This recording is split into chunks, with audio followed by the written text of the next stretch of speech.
Hey guys, welcome back to our YouTube channel. So today we are going to react on a topic worst performing currency. Is it Indian rupees और Pakistani rupees? प्रशांत sir के एक और video के साथ हम फिर हाजिर हैं. तो आप कहेंगे हाँ, कुछ? मैं इस वीडियो को लेकर काफ़ी एक्साइटेड हूँ क्योंकि ये वीडियो दोस्तों देखना बहुत ज़्यादा ज़रूरी है। क्योंकि आपको खुद पता लग जाएगा कि हम क्यों बोल रहे हैं ऐसा, कि ज़रूरी क्यों है ये वीडियो देखना। तो चलो शुरू करते हैं।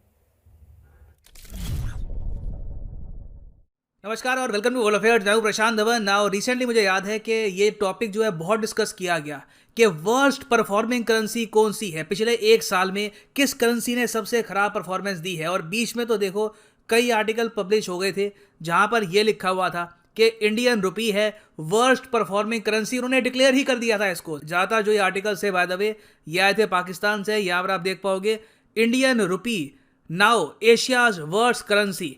अब बीच में हालांकि जो बड़ी टाइटल की लाइन होती है ये होती है इंडियन रुपी एशिया की सबसे बदतर करेंसी है। फिर नीचे लिखा होता है नहीं, इंडियन रुपी हो सकता है कि और ज़्यादा गिरेगा साल के अंत में और बन जाएगा एशिया की वर्स्ट करेंसी। और आगे लिखा है कि एक रिपोर्ट ने यहाँ पर यह बात कही है। रिपोर्ट कौन सी है? देखो सारे जो भी ये आर्टिकल पब्लिश हुए थे जिस पर बहुत लोगों ने वीडियो बनाई थी, यहाँ पर ये लोग ब्लूमबर्ग की एक रिपोर्ट को कोट कर रहे हैं कि जी ब्लूमबर्ग ने यह कहा है कि साल के अंत में भारत का रुपी बन जाएगा एशिया की सबसे ज्यादा वर्स्ट परफॉर्मिंग करेंसी। अब मुझे पता है आप में से कई लोग चाहते होंगे कि इस पर मैं वीडियो बनाऊं और समझाऊं कि ये कैसे हो सकता है, क्योंकि एक बार को आपकी मन में इच्छा भी हो कि हाँ इंडियन रुपी डिक्लेयर हो जाए दुनिया में वर्स्ट परफॉर्मिंग करेंसी या फिर एशिया में वर्स्ट परफॉर्मिंग करेंसी। तभी आपको ये जेन्युइनली बात समझ नहीं आई होगी कि टर्की का लीरा तो इतना गिर गया 16% 18%।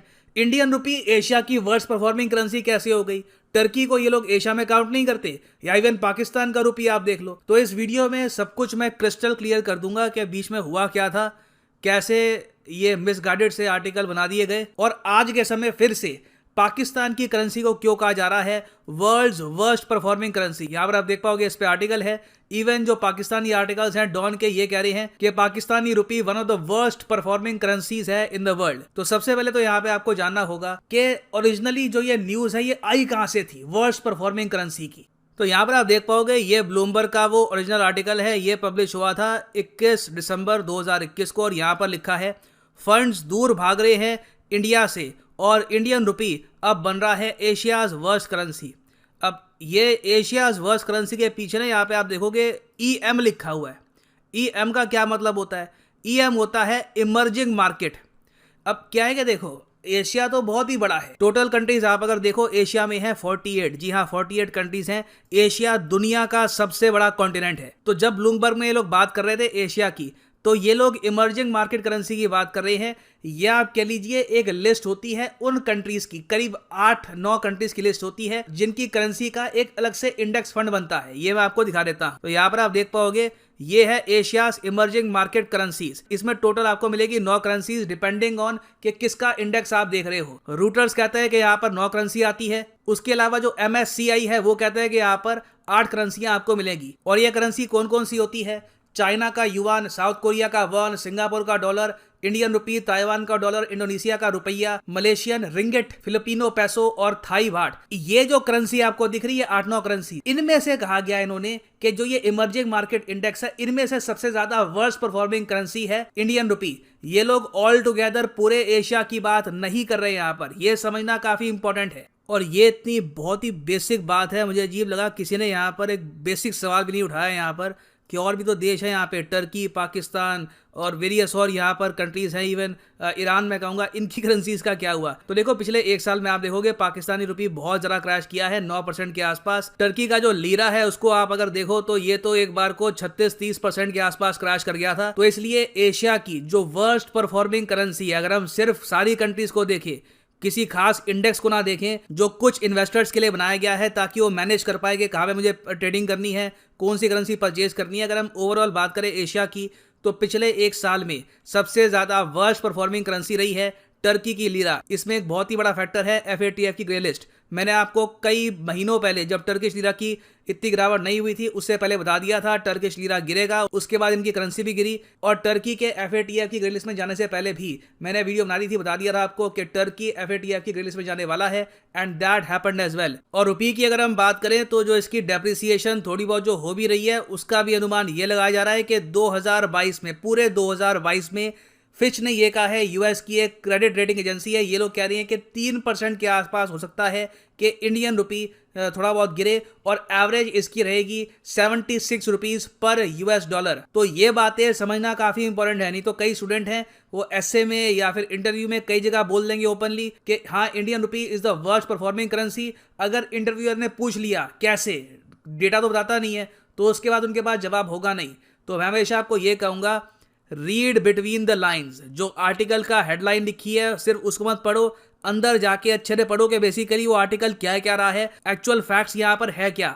अब मगर यहाँ पर आप पूछेंगे बट इंडियन रुपी की वैल्यू तब भी चलो थोड़ी बहुत ही चाहे गिरेगी, चाहे इंडियन रुपी दुनिया की, एशिया की वर्स्ट परफॉर्मिंग करेंसी ओवरऑल नहीं है, किसी इंडेक्स के हिसाब से में भी हो सकती है, मगर तब भी रुपये की वैल्यू क्यों गिर रही है? देखिए इसका सबसे बड़ा रीज़न ये है कि क्रूड ऑयल जो हमारे देश का सबसे बड़ा इंपोर्ट है, जिसको खरीदने के लिए हमारा देश सबसे ज़्यादा पैसा खर्चता है, इसके दाम धीरे धीरे बढ़ रहे हैं। बीच में मुझे याद है कि क्रूड ऑयल के दाम बहुत ज़्यादा बढ़ गए थे, ऑलमोस्ट $100 पर बैरल के आसपास हो गए थे। फिर US, India, Japan, various countries ने जो ऑयल के रिजर्व्स हैं मार्केट में बहा दिए, उससे कुछ स्टेबिलिटी आई है।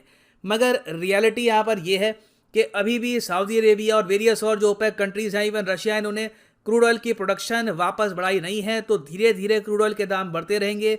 क्रूड ऑयल के दाम जितने बढ़ेंगे, $100 के जितने करीब ये जाएगा, उतना आपको थोड़ा बहुत हो सकता है कि डेप्रिसिएशन दिखे इन दी इंडियन रुपी। मगर इंडियन रुपी अगर थोड़ा बहुत गिरेगा तो दुनिया भर की बहुत सारी करेंसीज उससे ज़्यादा ही गिरने वाली हैं। और फाइनली यहाँ पर मैं ये भी ऐड कर दूँ कि अगर आप लाइफ में एक बार प्रॉपरली, तो ये थी सर की वीडियो।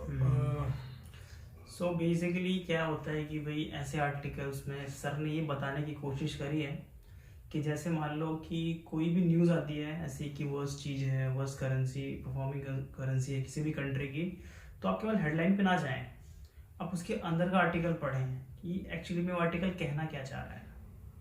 सही कह रहे हैं आप। सर ने भी बताया कि पूरा एशिया का जैसे दिखाया जा रहा है कि एशिया में वर्स्ट परफॉर्मिंग करेंसी हो सकती है इंडियन रुपीस।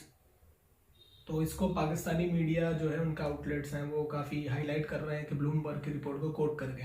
मेरे को क्या लगता है कि ये सब एक पॉलिटिकल एजेंडा हो सकता है, किसी भी पार्टी को, है ना, किसी भी कंट्री की होता है कंट्री को डिफेम करना, चीजों को करना। चलो ठीक है, अगर आपकी करेंसी हमारी गिर रही है अच्छी बात है, आप रिपोर्ट कर रहे हैं भी अच्छी बात है, आपका हक है रिपोर्ट करना, पर आप ये भी तो बताइए कि आप गलत तरीके से टाइटल मत लगाइए, ढंग से लिखिए, सब कुछ प्योर एकदम क्रिस्टल क्लियर हो बंदों को कि भाई कोई पढ़ रहा है तो पता लगे उसको, गलत इन्फॉर्मेशन ना जाए, ताकि वो आगे ना कोई प्रोपेगेंडा फैलाए बंदा।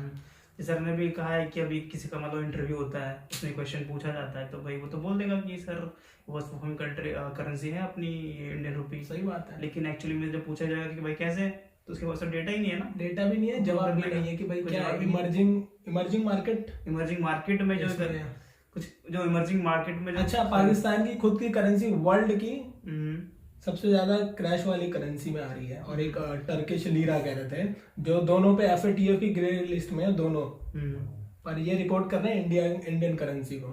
ये बहुत शॉकिंग था। बेसिकली जो 8 करेंसी है बेसिकली वो टॉप परफॉर्मिंग कंट्री है, उनमें वर्स्ट है, कैसे इमर्जिंग मार्केट करेंसीज हैं, उनमें है worst perform, one of the worst है कि टॉप, उसमें भी 8 नंबर पे नहीं है, 7th पे है।